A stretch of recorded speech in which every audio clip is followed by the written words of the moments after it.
ఇప్పుడు గ్రామ కథలో తీసుకున్నప్పుడు నెక్స్ట్ వన్ తీసుకుంటే ఉత్పత్తి కారకాల ఏమేమి చెప్పాం ఇప్పటివరకు తీసుకుంటే భూమి శ్రమ గురించి చెప్పాం. దాని తర్వాత తీసుకుంటే మూలధనం గురించి. ఈ మూలధనాన్ని తిరిగి రెండు రకాలుగా డివైడ్ చేయడం జరుగుతుంది. క్యాపిటల్ను ఎన్ని రకాలుగా డివైడ్ చేస్తున్నామంటే మూలధనము రెండు రకాలుగా డివైడ్ చేస్తున్నారు.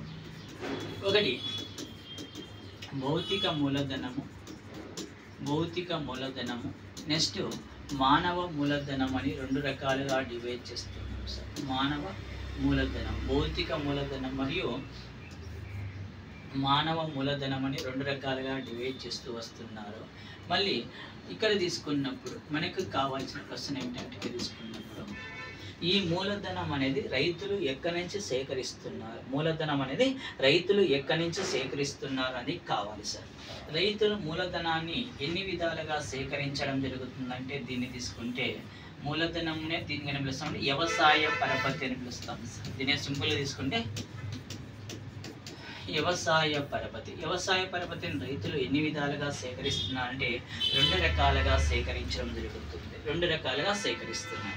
సరే, రైతులను తిరిగి మనం ఇక్కడ ఎన్ని రకాలుగా డివైడ్ చేస్తున్నామంటే ప్రధానంగా తీసుకుంటే మన టెక్స్ట్ బుక్ ప్రకారం తీసుకుంటే 3 టైప్స్గా తీసుకుంటున్నాము. ఒకటి ఉపాంత రైతు, చిన్న రైతు, ఇంకా పెద్ద రైతు అని ఒక విధంగా సంబోధిస్తున్నాం. వాస్తవంగా తీసుకుంటే రైతులను మొత్తం మనము 4 రకాలుగా డివైడ్ చేయవచ్చు. 5 రకాలుగా డివైడ్ చేస్తాం సార్. ఉపాంత రైతు, చిన్న రైతు, మధ్యతరగతి రైతు, ఎగువ మధ్యతరగతి రైతు, పెద్ద రైతు డివైడ్ చేస్తాం.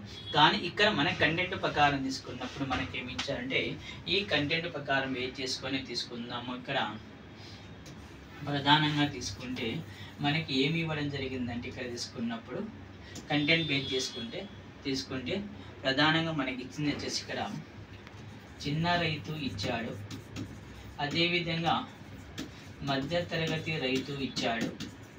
నెక్స్ట్ వన్ తీసుకుంటే అదేవిధంగా పెద్ద రైతు అని సంబోధించడం జరిగింది సార్. చిన్న రైతు లేదా చిన్న మధ్యతరగతి, పెద్ద రైతు లేదా భూస్వాములు అని సంబోధిస్తాము. భూస్వామి అని సంబోధించడం జరిగింది. ఈ విధంగా ఇక్కడ మనకు ఇవ్వడం జరిగింది.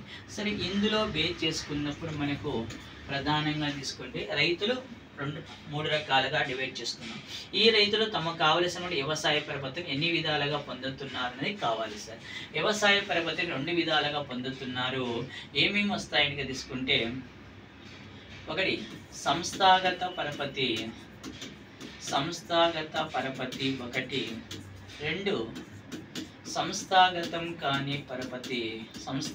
కాని పరపతి అని 2 విధాలుగా ఇక్కడ డివైడ్ చేయడం జరుగుతుంది సార్. రైతులు పరపతిని ఎన్ని విధాలుగా పొందుతున్నారంటే 2 రకాలుగా పొందుతున్నారు. ఒకటి సంస్థాగత పరపతి, 2 సంస్థాగతం కాని పరపతి తీసుకోవచ్చు. 2 సంస్థాగతం కాని పరపతిగా తీసుకుంటాము.